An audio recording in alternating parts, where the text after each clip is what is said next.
Alhamdulillah, wassalatu wassalamu ala rasulillah wa ala alihi wa sahaba.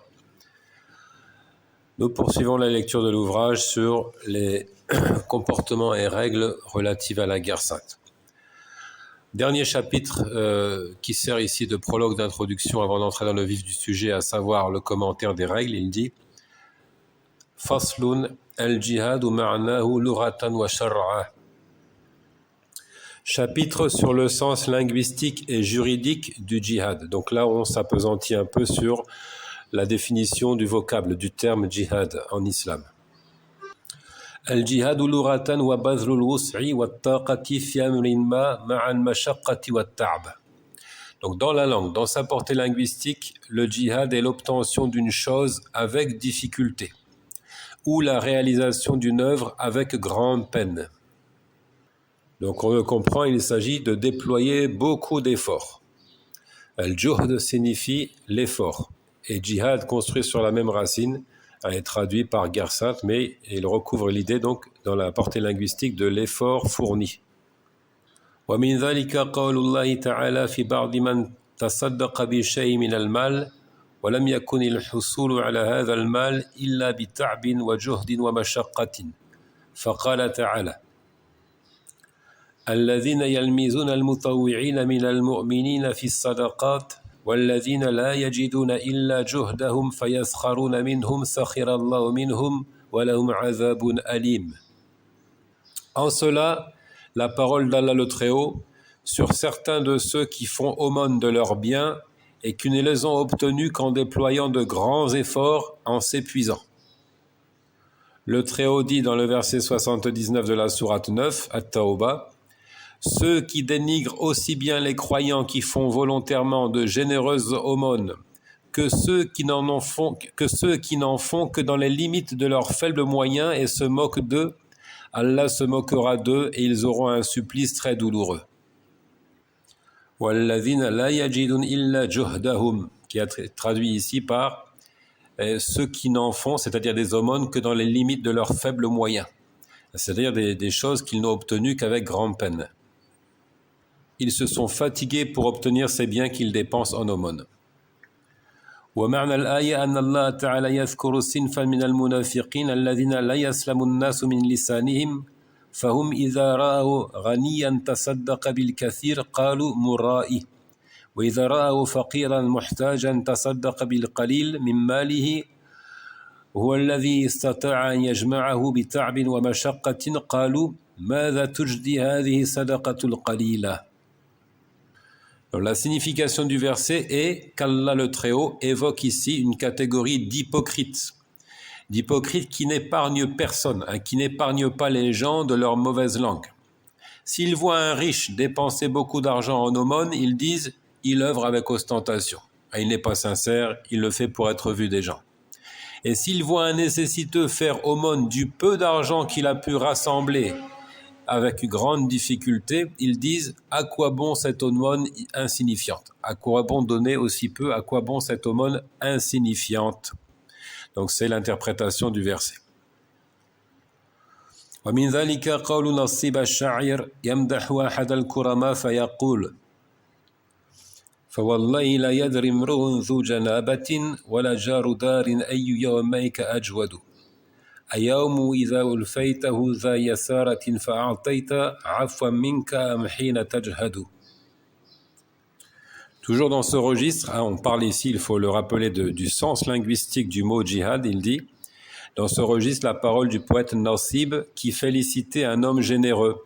Il dit donc, dans 2 vers de poésie, par Allah, un individu éloigné ou un voisin ne saurait dire lequel de tes 2 jours est le plus généreux. Celui durant lequel tu as de l'argent à disposition et tu donnes gracieusement, sans difficulté, ou celui durant lequel tu n'as pas, mais tu déploies tous les efforts, c'est-à-dire pour toujours donner. ومعنى كلام الشاعر أن كرمك وجودك وصل خيرهما إلى الآفاق وتعدى الجيران حتى بلغ إلى البعيد منك وعلموا أنك تكون كريما دوما في حاليك. Le sens de cette poésie est que la nouvelle de ta générosité est parvenue jusqu'aux horizons, elle a dépassé le voisinage. Tu es constamment généreux, quelle que soit ta condition.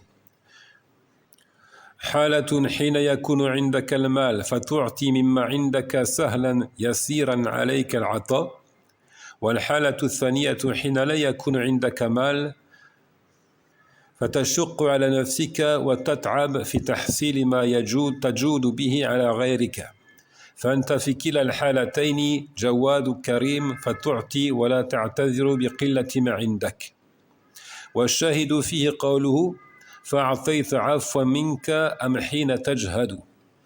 Quelles sont ces deux situations? Il dit, si tu as de l'argent, tu le donnes aisément, et si tu n'en as pas, alors tu t'éreintes pour trouver de quoi distribuer aux autres. Dans les deux cas, tu es prodigue et tu donnes. Tu n'avances pas le prétexte de peu d'argent à distribuer. Tu n'avances pas le prétexte, le fallacieux prétexte du peu que tu détiens. Donc le passage témoin est sa parole, tu donnes gracieusement à celui, tu donnes gracieusement, ou celui durant lequel tu n'as pas, mais tu déploies tous les efforts pour toujours donner. Donc c'est cette idée d'effort, de fatigue qui ressort de la portée linguistique du terme construit sur la racine jahada, et que certains donc finiront par traduire par guerre sainte. فائدة العناية بالشعر العربي يحسن بطلبة العلم الشرعي أن يعطوا شيئا من وقتهم وعناياتهم للشعر العربي والأدب العربي حيث أن الأدب العربي مما يساعدهم على فهم القرآن والحديث النبوي ويصرف عنهم العجمة التي هي من أسباب الخطأ في القراءة وفي فهم النصوص فمثلا هذا الشعر للشاعر نصيب ابن رباح تجد فيه شرحا وبيانا لثلاثة من الألفاظ التي وردت في كتاب الله الكريم. Remarque bénéfique ici, remarque importante, s'intéresser à la poésie arabe.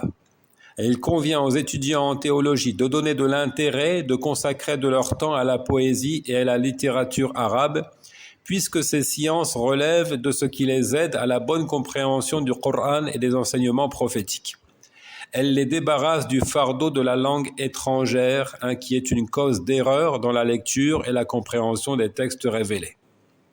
Par exemple, cette poésie de Nasib ibn Rabah explicite 3 vocables que l'on retrouve effectivement dans le livre d'Allah, et il s'agit, premièrement, ذو جنابة ومعناها الرجل البعيد مكانا أو مكانة ثانيا عفوا أي سهلا ميسرا دون مشقة ثالثا تجهد أي مع الجهد والمشقة والتعب. Donc ici il y a par exemple ذو جنابة, c'est-à-dire c'est l'homme qui est éloigné physiquement ou dans son rang social. Afwan, c'est-à-dire aisé et facile, sans difficulté. Tajhad, c'est-à-dire en déployant des efforts, en se fatiguant. Tout cela, on le retrouve dans le Coran. والأفضل أن يقرأوا في بداية أمرهم بعض كتب الأدب على المشايخ المعروفين بطلاقة اللسان وفهم العربية وليس فيه من البدع شيئا ثم بعد ذلك إذا وجدوا من أنفسهم قوة فيمكن أن يقرأوا ويتعلموا الأدب والشعر وحدهم. Le mieux est, dans un premier temps, qu'ils commencent par étudier quelques livres auprès des cheikhs connus pour leur éloquence et leur profonde connaissance de la langue arabe. Après quoi, s'ils en trouvent la force, les étudiants en théologie peuvent à eux seuls lire des livres de poésie et de littérature. أما الجهاد الشرعي فهو بذل النفس والمال مع المشقة والتعب في نصرة هذا الدين والدفاع عنه. Quant au djihad sur le plan juridico-religieux, tel qu'il a été donc défini par la révélation, c'est de se donner physiquement et de dépenser de ses biens, même avec peine, pour le secours de cette religion et sa défense. Donc, se donner aussi bien physiquement que matériellement pour secourir la religion.